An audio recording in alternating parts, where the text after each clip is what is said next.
So, it happened to you, huh? Oh, you didn't think much of it at first, did you? A little weekend workshop at the SAFD here, a couple classes with your local stage combat instructor there. What's the harm in a semester-long stage combat class at your local university?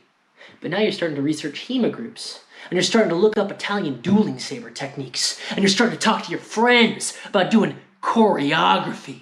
Let's face it, you have a problem, and that problem is you don't have any weapons. Hi, this is Sellsword Arts, and today we are going to talk about gear.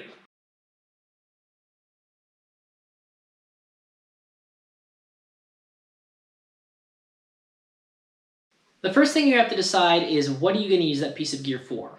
You can go out and buy a very pretty, in this case very big, and very expensive sword, and then realize that you really have no use for it. This, for example, is a specific tool for a specific job. I wouldn't give this to a beginner until I didn't train with it. It's too big, it's too long, it's too clunky. The next question you have to ask yourself is, what's your budget? These are both long swords. Functionally, they are exactly the same thing. However, they're very different. This is a custom-made Rogue Steel longsword. It is a beautiful instrument. It is my favorite weapon. It was quite pricey. It was worth the price, but it was quite pricey. And if you're a beginner just starting out, you don't need this. The things that I bought this for aren't going to matter to you. Not yet. You don't have the skill to appreciate those things yet. You have to work on it before you can really justify buying something like this. This is a Tinker Pierce longsword. It is a utilitarian weapon. It's built to a budget. It is mass-produced. It is still an excellent weapon. However, it doesn't have some of those finer details that we saw on the Rogue Steel longsword. It's actually a fencing weapon. I do fence with it. It's great for that use. It's also great for stage combat. The edges are blunted, and the tip is actually more rounded than the Rogue Steel one. So this is actually better for beginners because it offers you a slightly higher level of safety. It's also much more affordable. Now, when I say this is a more affordable sword, what I really mean is it's more affordable than this sword. It's still quite expensive at $200 or more, depending on when you're buying it and how the supply is doing. And if you're saying to yourself, that's a lot of money for a sword, I've got bad news for you.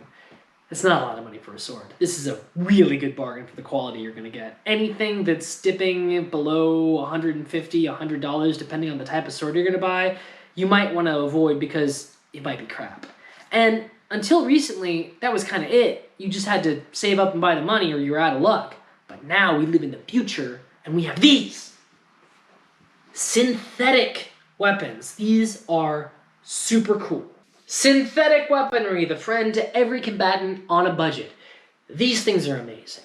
At a quarter or less of the price of a steel sword, you get an item that is extremely durable. It's designed to be used in heavy weapons fencing, so it's been put through the ringer. It's got very, very rounded edges so that it disperses the impact and makes it much, much, much more comfortable than being hit with steel. The tips are rounded, so it doesn't hurt to get stabbed with them nearly as much. I mean, it still hurts, so be careful. But they're much safer than steel. They're also approximately the same weight as a steel sword, a little bit lighter, but they're designed to mimic the steel sword so that when you train with them, you're basically getting the real thing. The other cool thing about these are that they are disassemblable. So the pommel unscrews, like on many swords that are steel, and then each part comes apart. So you have the grip, you have the crossguard, and then you have a full tang weapon. There's actually a steel core that runs through this and goes into the mid of the weapon.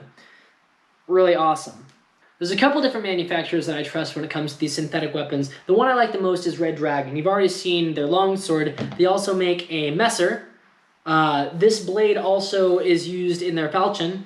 They have cutlasses, they have arming or single-handed swords. They have all kinds of stuff, and all of their weapons, like the first one, they disassemble. They even have different colors if you want. Another great manufacturer is Cold Steel. Now, I personally don't like the Cold Steel longswords. I think they're a bit too rigid, and their weight is weird, but their other stuff, especially their knives and their tomahawks, and their exotic weapons like gladiuses and other weird things, those are excellent. And they're very light and they're very affordable. I think this was somewhere in the $20 range, which you can't beat that. Another one I like is Boker, I think that's how you say it. Sorry, you can find it online. Boker. They make this great training knife. It's got really, really flat edges. It's actually, you can put chalk on it and you can fence with it and you can see who got marked. So these are good options. This is Cold Steel. This is Boker or Bokor. Can't pronounce that. Another option that's in between synthetic and steel is going to be wood. So you can get something like this, a shinai, or you can get a wooden bokin. They do make wooden swords as well. These don't have the flexibility that you're going to get or the durability you're going to get with those synthetic weapons, but they are very cheap.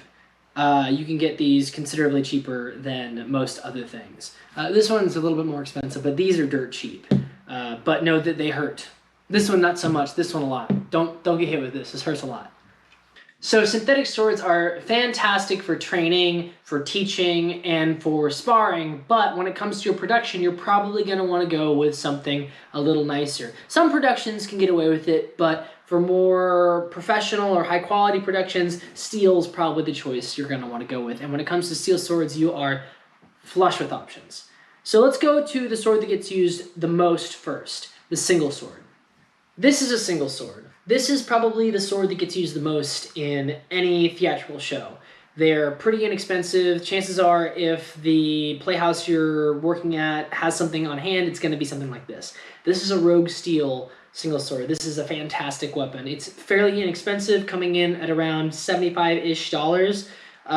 It's durable, it's lightweight, it makes a great noise, and it looks nice. It's got a wide enough blade that it can be seen on stage, and it's really nice. I have a lot of Rogue Steel stuff. Rogue Steel does a good job. A little bit more affordable is a fencing saber. So these are essentially the same as the single sword from Rogue Steel, except the single sword from Rogue Steel uses a epee style blade, which is thicker and can be seen on stage a little bit more easily. This is a saber blade. It's much thinner, harder to see. It doesn't make as nice of a noise, and this isn't quite as nice and shiny. This is still a very viable option. It's still safe. It's, you know, used in the Olympics. They're good weapons, but it's not gonna have quite the same impact. Another weapon that commonly is used in productions is the rapier. This is a rapier. It is a double-edged cut and thrust weapon. This is a Zen Warrior Armory rapier. This is actually the first weapon that I ever owned after Olympic-style weapons. It's been with me for a long time, and it's held up. It's my fencing weapon. Zen Warrior Armory does make fencing swords, and like with other things that I've talked about today, fencing swords make great stage combat swords depending on who you get them from. Zen Warrior Armory makes weapons that are affordable, not necessarily beautiful, but they get the job done, and they're an excellent choice. On the other end of that spectrum, this is a Lewis Shaw rapier, which is much, much fancier and better balanced. It's not a fencing weapon. This is a stage combat only weapon, but it did cost quite a bit more. Rogue Steel also makes an excellent rapier that you should check out as well. And there are other options. Just make sure you look into the manufacturer and know what you're getting into. Okay, so maybe you're saying, that's a lot of swords, but I want something different. What about a quarterstaff? This is a quarterstaff, or a staff, or a bow staff, or a big stick, all of which are correct. There's a lot more options out there for this. It's not hard to go wrong with this, but it is harder to go wrong with this. When you're buying something, make sure you get something that's made out of real wood. Make sure you get something that has a little bit of flex. It doesn't have to be a ton. This is rattan. It has a lot of flex. You don't have to go that much. Don't get a dowel rod. Don't get a dowel rod. It won't work. It won't work well. You'll be better off spending your money on something made of real wood. This is from Frank's Cane and Rush. I bought a batch of these. Shipping was a bit expensive, so if you're not in the area, take that into consideration. But, yeah. Okay, I hear what you're saying. These weapons are all cool, but they're kind of last century. I want something modern, something futuristic, but that's actually from a long, long time ago, and maybe even a galaxy far, far away. I want a lightsaber. There are a lot of lightsabers out there, and they are not all created equal. The ones I trust the most come from Saberforge and from Lightsaber. You can also make your own extremely customized one on the Saber shop, but you have to know how to do wire work and soldering and things that I am not smart enough to do. This is a Saber Forge custom lightsaber. This was custom made for me. I picked out the parts, they put it together, and it cost a shameful amount of money. So you can go that route. They have pre-mades that cost considerably less, but Saber Forge is the more expensive of the two. Lightsaber, you can see this one is much less detailed. It's still just as durable, but it costs a lot less. You can get a grab bag saber from them for somewhere around $60 that lights up and doesn't make sound. Sound costs a lot more, guys. If you can get away with not doing sound, don't do sound. These are durable. People actually have started fencing with these. There's a whole new sport that the French Fencing Federation has approved recently. So solid products. Lightsaber, Saber Forge, the Custom Saber Shop. So I talked for a long time about a bunch of different stuff, so much so that I've forgotten what I said. So let me give you and me a refresher with the TLDR version of this video with my recommendations. Synthetic weapon recommendations. Red Dragon Armory, fantastic stuff. Disassemblable, extremely durable, great selection of bladed weapons. For more exotic stuff, Cold Steel. They have a bunch of different stuff. I don't like their long swords, but most everything else they've got on there is fantastic. They also do knives, and then the other one we talked about was Boker for this little beaut here. These are fantastic training weapons. So for steel weaponry, we have multiple different options at different price points. Like we talked about before, Rogue Steel, they make excellent weapons. This is my custom Rogue Steel longsword. This is on the higher end of their price range. It is my favorite weapon, but it costs a pretty penny. They do make entry-level stuff, though, and they do all the weapons we've talked about today, plus some that I didn't talk about, so check them out. Another manufacturer we talked about today was Lewis Shaw, who also makes all the different types of weapons. His stuff is going to be on that higher range only. He makes custom weapons. He doesn't really do entry-level stuff, but his stuff is definitely worth it.